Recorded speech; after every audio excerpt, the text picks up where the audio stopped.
Hello दोस्तों, आज मैं आप लोगों के साथ मेरी आईबीएस जर्नी कैसी रही वो शेयर करूँगी। तो 2024 के एकदम शुरू से ही ये स्टार्ट हो गया था, पर तब मुझे पता नहीं चला था कि ये आईबीएस है। हाँ, क्योंकि आईबीएस का क्या होता है, पहले तो बता देते हैं आईबीएस क्या होता है। फुल फॉर्म क्या है? आईबीएस का फुल फॉर्म है इरिटेबल बाउल सिंड्रोम, जिसमें कि आपका पेट इरिटेट हो जाता है, स्टमक इरिटेट हो जाता है और आपका जो ब्रेन का और गट का जो कनेक्शन रहता है वो संतुलन बिगड़ जाता है। तो पहले तो नॉर्मल गैस एसिडिटी शुरू हुआ था, तो मुझे भी लगा ये नॉर्मल एसिडिटी गैस वगैरह है। पहले तो मुझे पाइल्स हो गया था, तो फिर पाइल्स से खून आने लगा। तो उसका डॉक्टर दिखाए, तो कुछ दिन दवा लगाए, खाए तो ठीक हुआ। तो उसके बाद एक दिन अचानक से ऐसे बहुत ज़्यादा चक्कर आने लगा। ठीक है, चक्कर आने के बाद फिर मैं हॉस्पिटल में भर्ती हुई। उल्टी, पेट में मरोड़ इस टाइप का हुआ। तो इसे लोकल डॉक्टर के पास जाके मैं दिखाई। तो उधर फिर डॉक्टर ने सलाइन वगैरह दिया। फिर हॉस्पिटल में एक दिन भर्ती रही, उसके बाद दवा दे के घर भेज दिए। तो मुझे लगा दवा खा के मैं ठीक हो जाऊंगी। ठीक है, उसके बाद फिर और एक डॉक्टर दिखाई, लोकल डॉक्टर से। फिर बोला उनको भी मेरे पेट में ऐसे बहुत दिन से मुझे डायरिया वगैरह हो रहा है, पेट लगातार मेरा खराब जा रहा है। तो वो डॉक्टर ने भी दवा लिख दिया और बोला आप तो इतना लेट करके क्यों आए, क्योंकि बहुत दिन के बाद में गई थी। तो उसके बाद साथ में मुझे क्या हो गया था, यूरिन इन्फेक्शन भी हो गया था। तो इसीलिए मैं डॉक्टर के पास गई कि मेरा पेट खराब तो पहले से ही था, पाइल्स वगैरह भी था, ऊपर से मेरा यूरिन इन्फेक्शन भी हो गया, तो पता नहीं क्या हो गया। तो इसीलिए मैं डॉक्टर के पास गई। फिर डॉक्टर को बोली कि मेरे पेट में ऐसे हमेशा ही मेरा पेट खराब रहता है। तो उसके बाद फिर मैं इधर और एक जो उस दवाई से भी मुझे कोई आराम नहीं मिला। तो उसके बाद मैं गई और एक डॉक्टर के पास, गैस्ट्रोलॉजिस्ट के पास। हाँ, तो वो गैस्ट्रोलॉजिस्ट फिर मेरा देख के मुझे बोला तुम्हें क्रोनिक क्या हो गया है, कुछ इस टाइप का कुछ बोला। फिर बहुत सारा मतलब कि दे दिया टेस्ट, 5-7 हज़ार 10 हज़ार का आसपास का कुछ टेस्ट दे दिया। और उसमें से पहले मैंने उन्होंने करवाई ईसीजी, मतलब जो हार्ट का जो होता है एग्ज़ामिनेशन, ईसीजी वो करवाई। फिर करवाए एक्सरे, जिसकी कोई ज़रूरत नहीं थी। फिर एक्सरे करवाए, फिर अल्ट्रासोनोग्राफी करवाए। ठीक है, उसके बाद तो बहुत सारा टेस्ट लिख दिया जो मैंने नहीं करवाई। ठीक है, क्योंकि 8-10 हज़ार का टेस्ट ही लिख दिया था। तो फिर मैंने सोचा और मेरे हस्बैंड ने सोचा कि और एक डॉक्टर दिखा लेते हैं, अगर वो डॉक्टर भी बोलते हैं कि ये सब टेस्ट करवाने के लिए तो ही हम कराएंगे। तो उसके बाद मैं गई फिर एक गैस्ट्रोलॉजिस्ट के पास, जिन्होंने उतना तो नहीं टेस्ट दिया, पर टेस्ट दिया, ब्लड टेस्ट दिया और एंडोस्कोपी कराने बोला था। तो एंडोस्कोपी करवाई, जो कि एक्सपेंसिव भी था, मतलब 3 हज़ार के आसपास ऐसा लगा था। और एंडोस्कोपी बहुत ख़तरनाक भी होता है। हाँ, तो वो करवाई, तो उसका रिपोर्ट आया, ब्लड टेस्ट भी करवाई, फिर थायराइड टेस्ट, ये सब लीवर वगैरह का टेस्ट सब कुछ करवाई। तो फिर ये सब टेस्ट करवाने के बाद जो रिपोर्ट आया वो बोला कि तुम्हारे स्टमक में थोड़ा सूजन टाइप का आ गया है, दवा खाओ और स्ट्रेस कम लो तो ठीक हो जाएगा। ठीक है, पर जो गैस्ट्रोलॉजिस्ट है ना, वो कभी भी नहीं बताएंगे कि तुम्हें मतलब कि साइकियाट्रिस्ट को दिखाना चाहिए। वो दवा देते रहेंगे, उन्हें पता है कि आप ठीक नहीं हो सकते, फिर भी वो ऐसे ही आपको एंटासिड वगैरह, दवा वगैरह, टेस्ट वगैरह देते जाएंगे। पर मुझे लगता है कि ना, कि डॉक्टर मतलब कि इंसान की सेवा करने के लिए लोग डॉक्टर बनते हैं, ना कि इंसान को लूटने के लिए डॉक्टर बनते हैं। बहुत जन के पास पैसा नहीं होता है, हाँ, हमारे जैसे लोग होते हैं जिनके पास मतलब इतना पैसा नहीं होता है कि बार बार हम डॉक्टर दिखाए, टेस्ट करवाए फालतू का। हाँ, फिर ऊपर से इतना सारा टेस्ट देते हैं कि 10,000 के आसपास तो टेस्ट में ही चला जाता है। हाँ, तो हम जैसे लोग कहाँ जाएंगे अगर डॉक्टर सच भी नहीं बताता है कि कैसे ठीक होंगे। हाँ, तो सीधा सीधा बता देते हैं कि साइकियाट्रिस्ट के पास चले जाओ, तुम्हें ये बीमारी है। नहीं बताए नहीं, फिर उन डॉक्टर के पास फिर से गए, तो फिर एंटासिड वगैरह चेंज करते रहे। फिर उनको जाके बोली मैं मुझे कुछ आराम नहीं हो रहा है, फिर दवा चेंज कर दिए। उसके बाद मैं गई एक होम्योपैथी डॉक्टर के पास। एलोपैथी तो हो गया, गैस्ट्रोलॉजी हो गया, अब मैं गई होम्योपैथी डॉक्टर के पास। तो उन्होंने भी क्या बूंद बूंद वाला दवाई दिया, तो खाई, उसका भी मुझे कोई असर नहीं पड़ा।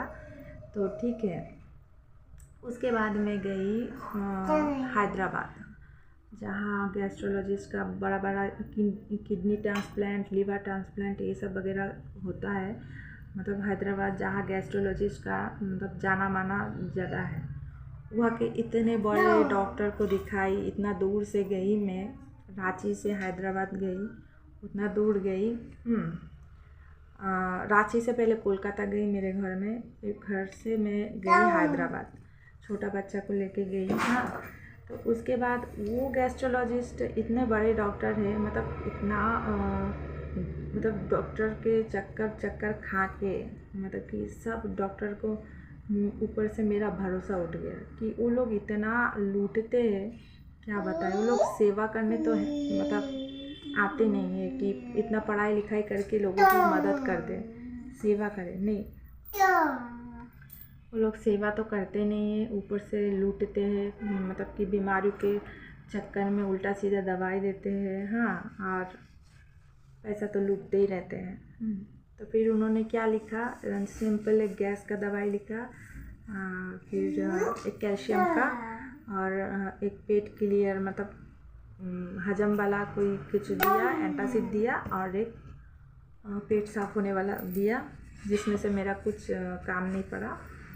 तो बोला हाँ ऐसे खाओगे तो तुम ठीक हो जाओगे, ठीक है। उतना बड़ा डॉक्टर दिखाने के बाद मुझे लगा कि चलो इतना बड़ा डॉक्टर है तो मैं ठीक हो जाऊंगी। हाँ, तो उसके बाद भी जब मुझे ठीक नहीं हुआ तो मैं तो पूरा टेंस हो गई, चिंता में पड़ गई कि मुझे ऐसा क्या बीमारी हो गया कि इतने बड़े डॉक्टर को इतना सारा दवाई खाने के बाद भी मुझे ठीक नहीं हो रहा है, आराम नहीं हो रहा है, क्या पता नहीं मुझे कुछ बड़ी बीमारी हो गया है कि मैं मर जाऊँ कि क्या हो। हाँ, तो उसके बाद मैं आयुर्वेदिक डॉक्टर के पास गई, वो तो और लूटा मुझे। हाँ, कि दवाई तो दिए, खाए, फिर उन्होंने बोला आपके स्मॉल इंटेस्टाइन मतलब सब आंतों में आपका आंतों सब कुछ ख़राब हो गया, लीवर सब कुछ आपका ख़राब हो गया। हाँ, ठीक है, आपको एक दवाई तो दिया ही बहुत सारा, 3,000 का दवाई दिया। फिर बोला एक जड़ी बूटी आपको, जड़ी बूटी आता है 1,400 रुपये लगेगा उसका, आप वो खाओगे तो बहुत आपको आराम मिलेगा, आप पूरा ठीक हो जाओगे। तो मैं पता नहीं उसमें क्या घिस के दे दिया। हाँ, मैं तो ठीक होने के चक्कर में वो भी मंगवा ली, ठीक है, मुझे ठीक होना है तो 1,400 रुपये से वो जड़ी बूटी भी मंगा ली। पता नहीं क्या था उसमें, बहुत कड़वा टाइप का था, तो वो पूरा खाई, फिर भी ठीक नहीं हुआ, ठीक है।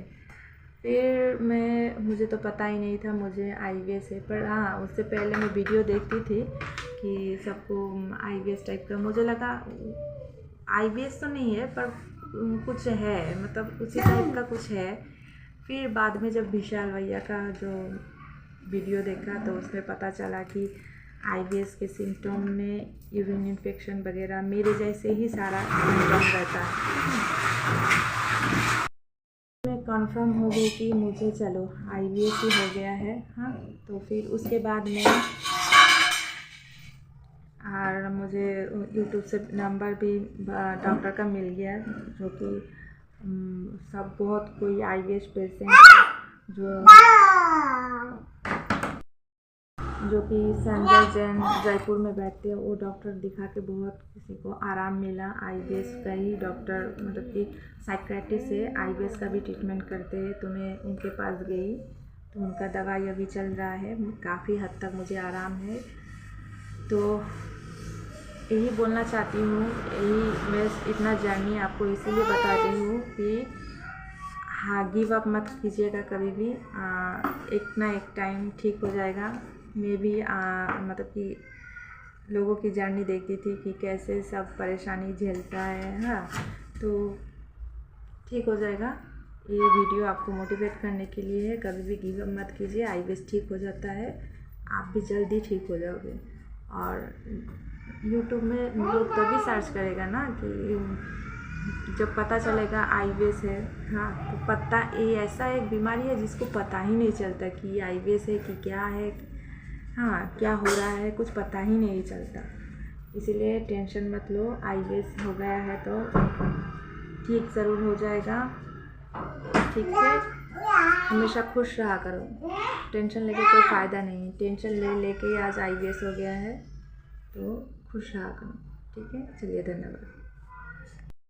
कभी कभी तो मुझे ऐसा भी लगता था कि मैं मर जाऊँ, हाँ, क्या करूँ जी के, मेरे तो सब कुछ ख़राब हो गया है, शरीर भी काम नहीं कर रहा है, खाना भी नहीं खा पा रहे हैं, हाँ, मतलब कि खाना मैंने एकदम कम कर दिया था, हाँ, क्योंकि डाइजेस्ट नहीं होता था, दाल चावल भी मुझे डाइजेस्ट नहीं होता था, इसलिए कभी मैं मतलब कि 2 ही टाइम खाना खाती थी और एक टाइम तो दालिया वगैरह खाती थी और गला गला और जो चावल भात होता है वो खाती थी। ठीक है, तो पूरा एकदम डिप्रेशन में और ज़्यादा चली गई थी। एक तो डिप्रेशन के कारण ही आईबीएस हो गया था और ऊपर से ये खाना नहीं खा पा रहे, शरीर नहीं चल रहा है, छोटा छोटा बच्चा है, उसके चलते भी और ज़्यादा मैं डिप्रेशन में पहुंच गई। तो मुझे तो अभी सुसाइडल थॉट भी आने लगे थे कि मैं क्या करूं, मैं जी के अब ऐसे क्या करूं। ठीक है, पैसे पे पैसा खर्चा हो रहा है, फिर भी मैं ठीक नहीं हो रही हूँ। पता नहीं, कभी तो ऐसा भी लगा कि किसी ने मेरे ऊपर टूना टोटका कर दिया, पता नहीं क्या कर दिया, हाँ, वो भी मुझे लगा। तो फिर सब कुछ मतलब बहुत, जो 2-2.5 साल से मैं जो परेशान हुई, मतलब कि कभी भी दुश्मन को भी ऐसे कभी बीमारी ना हो। ठीक है, तो बहुत ज़्यादा परेशान हुई। तो ऐसे तो मतलब कि मैं सोचा कि मेरी इधर ही लाइफ ख़त्म, मैं बस गई, हाँ। तो कभी भी गिव अप मत कीजिए, ठीक हो जाएगा एक दिन, एक टाइम पे। एक दिन में तो ठीक नहीं होगा पर एक दिन ज़रूर ठीक हो जाएगा। और जो भी होता है सब कुछ अच्छे के लिए होता है। ठीक है, और चिंता मत कीजिए, क्योंकि चिंता करने से ये बीमारी और ज़्यादा फैल जाएगी, हाँ। तो फिर चिंता मत कीजिए, खुश रहा कीजिए, जिसमें आनंद आता है वही सोचिए, जिसको मतलब कि जिसमें खुशी आती है ना, कॉमेडी वीडियो देखा करिए, गाना सुनिए। मन को जितना खुश रखोगे वो इतना जल्दी ठीक होगा। ठीक है, तो चलिए।